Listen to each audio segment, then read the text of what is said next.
Uma boa noite a todos os irmãos e amigos desta caminhada de iluminação.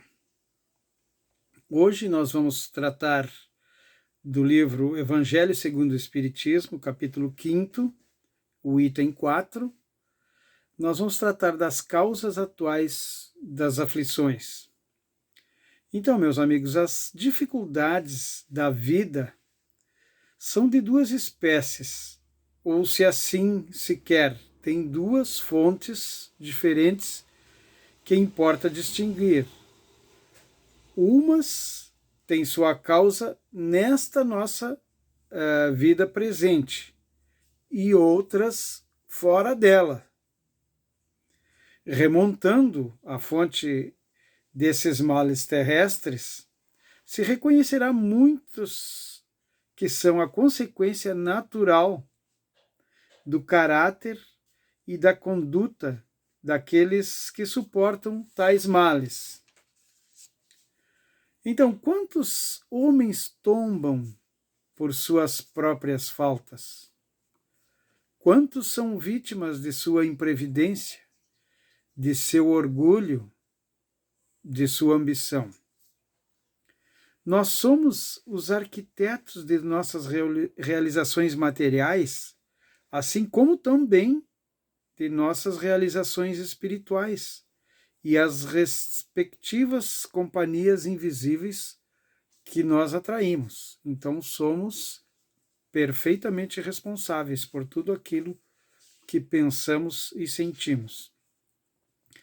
Quantas pessoas arruinadas por falta de ordem, de perseverança, por má conduta e por não terem limitado seus desejos. Principalmente isso, não terem limitado os desejos. Desejou, realizou. E depois nós sofremos o efeito das causas a que fomos acometidos. De quantas pessoas nos lembramos nesse momento, meus amigos? A primeira e a principal somos nós mesmos. Sempre a gente pensa no fulano, no beltrano, mas nós devemos sempre pensar em nós, em primeiro lugar, porque nós somos responsáveis pelas nossas ações.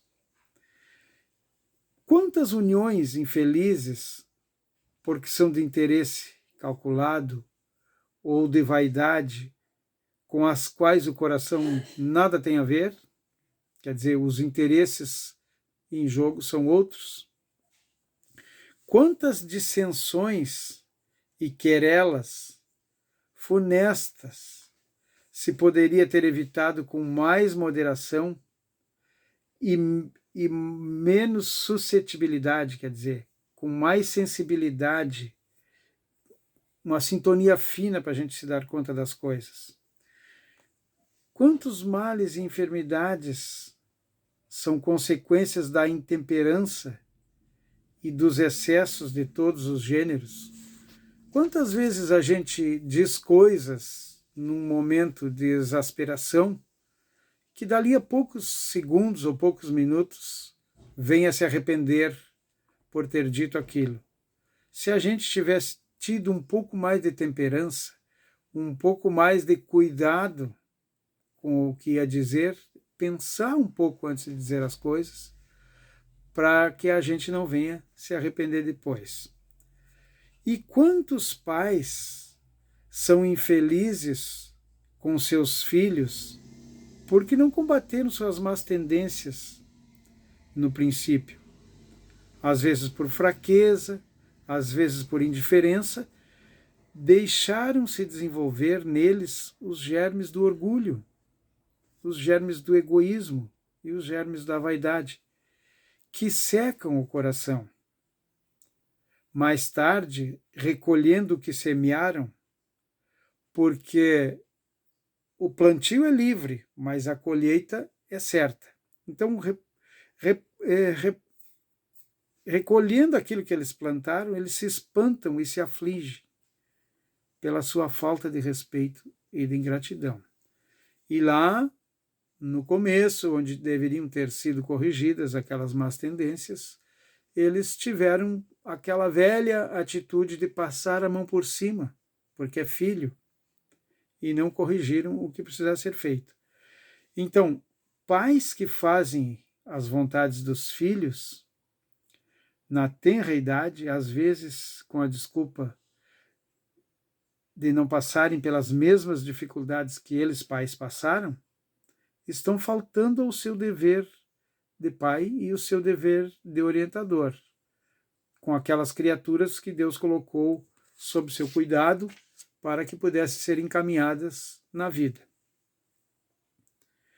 Que todos aqueles que são atingidos no coração pelas dificuldades e decepções da vida, interroguem friamente a sua consciência, que remontem progressivamente à fonte dos males que os afligem e verão se, o mais frequentemente, não podem dizer: ah, se eu tivesse, ou ah, se não tivesse feito tal coisa, eu não estaria em tal situação.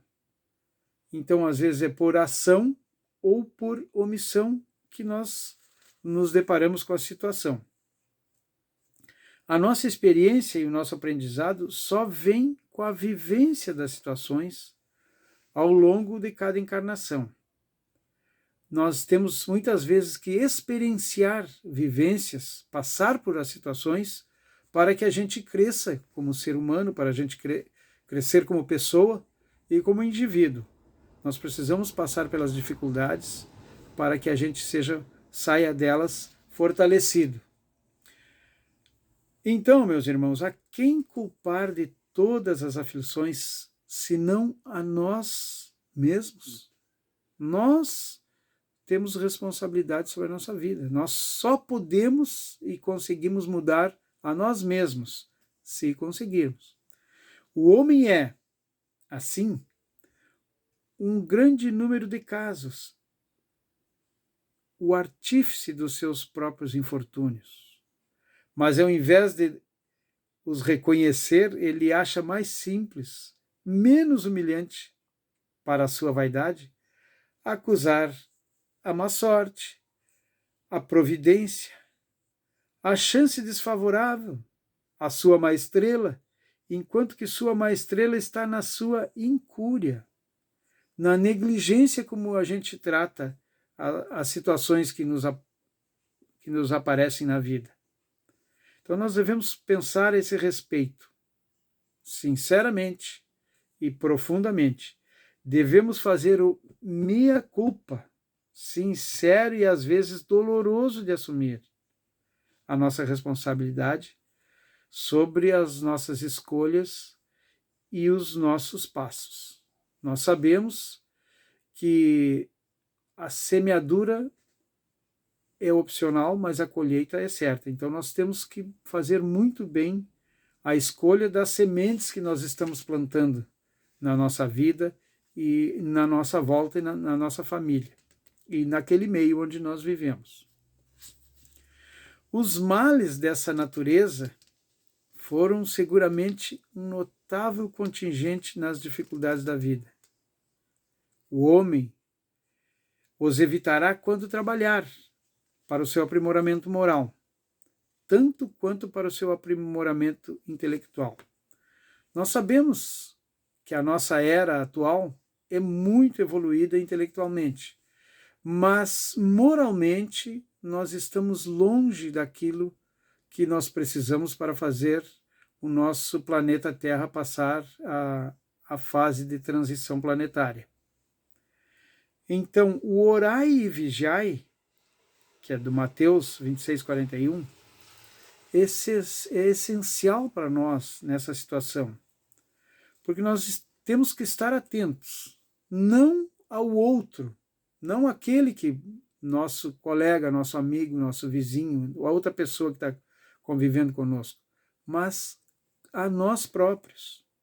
Temos que estar atentos conosco, não é vigiar o outro, é vigiar a nós mesmos, os nossos passos e as nossas decisões e principalmente as nossas escolhas.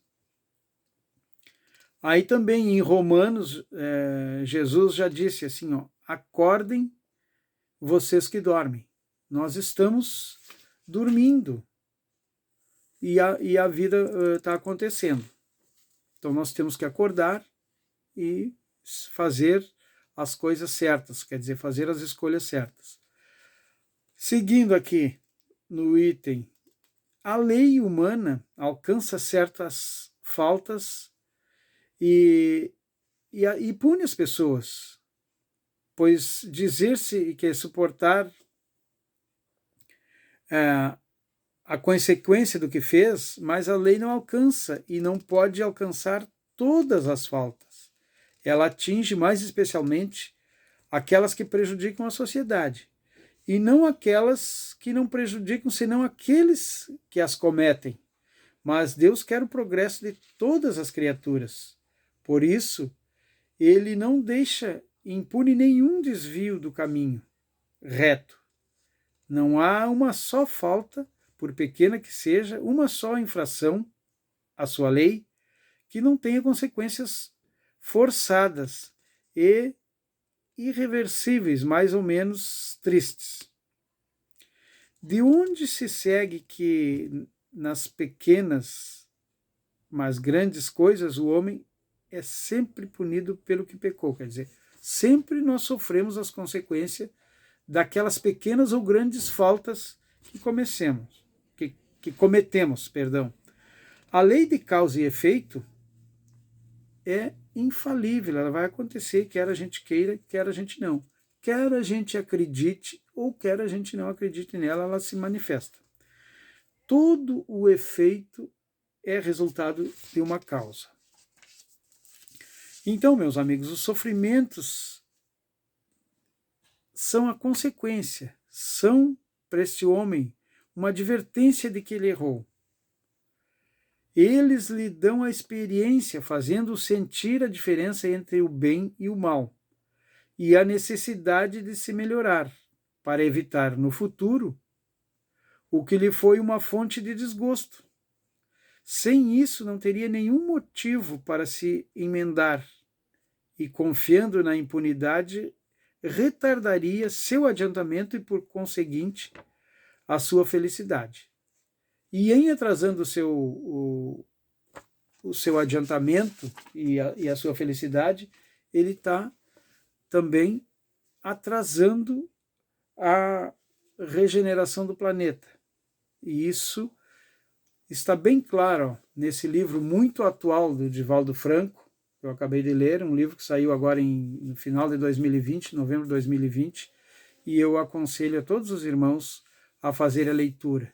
Faz um resumo direto das causas, das consequências, e trata também do porquê dessa situação de pandemia que nós estamos passando.